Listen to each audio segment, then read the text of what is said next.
Their standards, the golden eagles that symbolized Roman might, were captured. Their general, a man who had everything, met an end so poetic, so cruel, it has echoed for 2 millennia. This is not the story of Caesar or Pompey.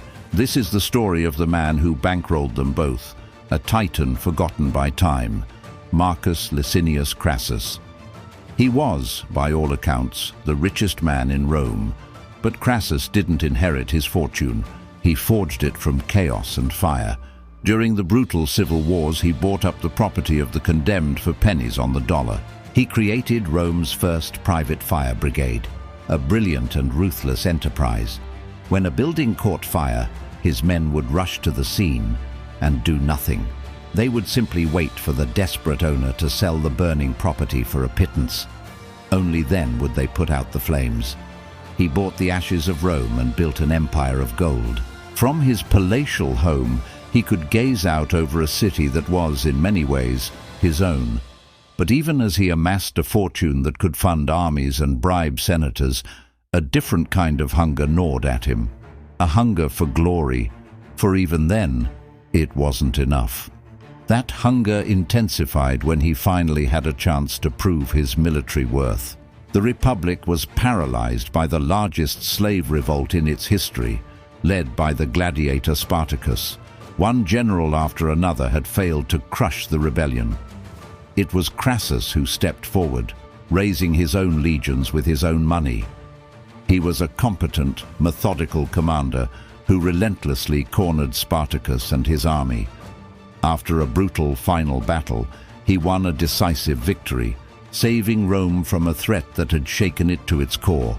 But as he stood over the vanquished, the glory was snatched from his grasp. Pompey, returning from Spain, mopped up a few thousand fugitive slaves and sent a message to the Senate claiming he had ended the war. Rome gave Pompey a triumph, a grand parade celebrating his victory. Crassus received a lesser honor. He had done the work, he had paid the price in blood and gold, but Pompey took the glory. And in the silence that followed, as the crowds cheered for another man, envy began to burn. To get what he wanted, Crassus realized he couldn't act alone. So, in a secret pact that would change the course of history, he allied himself with his 2 greatest rivals, the popular General Pompey and the ambitious, charismatic Julius Caesar. Together, they formed the First Triumvirate, an unofficial 3-man rule over the Republic. They were the most powerful men in the world. Caesar went to Gaul, conquering new lands and sending back thrilling dispatches of his victories. Pompey, basking in his past triumphs, commanded respect and influence in Rome. And Crassus? He had his gold, but he was the junior partner, the financier overshadowed by warriors. They ruled Rome together, but only as long as their ambitions did not collide. For Crassus, watching Caesar's star rise in the north, the need for his own epic military conquest became an obsession. He found his chance in the east. Parthia, a vast and wealthy empire, was Rome's great rival. A victory there would bring unimaginable riches, and more importantly, the one thing his money couldn't buy: legendary military glory, a legacy to rival Alexander the Great. He sought to match Caesar's glory and surpass it. The Senate protested, seeing the campaign as a needless act of aggression. Priests reported terrible omens. The gods themselves seemed to warn against it. But Crassus, blinded by his dream, ignored them all. He gathered his legions, 7 of them, and marched toward the desert, convinced that destiny awaited him. But where Caesar conquered Gaul, Crassus would find only ruin. The Roman army, a force designed for close-quarters infantry combat, was completely unprepared for the Parthian way of war. As they marched deep into the desert near the town of Carrhae, they were suddenly surrounded. There was no grand clash of swords, no heroic charge. There was only the endless thrum of Parthian horse archers, firing devastating volleys of arrows from a safe distance. The Romans formed their famous tortoise formation, but their heavy shields buckled and broke under the relentless assault. Crassus sent his beloved son, Publius, on a desperate cavalry charge to break the circle.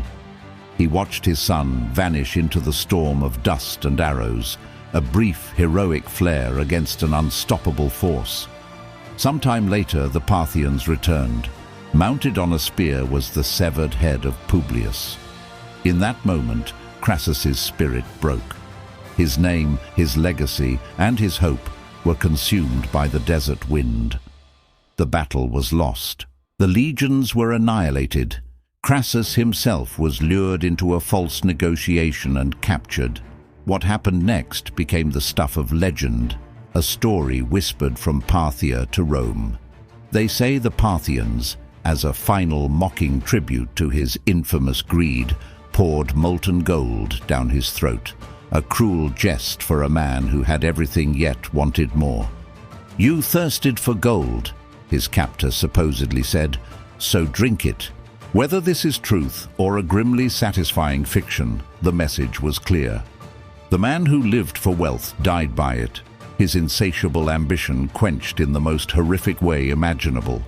His fortune, once the foundation of his power, became the symbol of his doom. Back in Rome, the fragile balance of power shattered.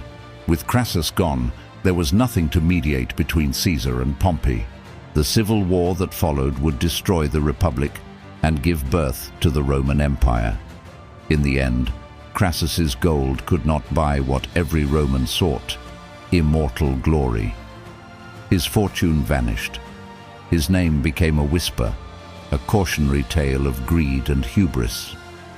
While statues of Caesar and Pompey would dominate the city for centuries, Crassus was largely forgotten. But his fall became legend, a timeless warning that some prizes have a cost too terrible to pay. Thank you so much for watching. If you're fascinated by the forgotten stories of history, don't forget to like this video and subscribe to the channel for more. We'll see you next time.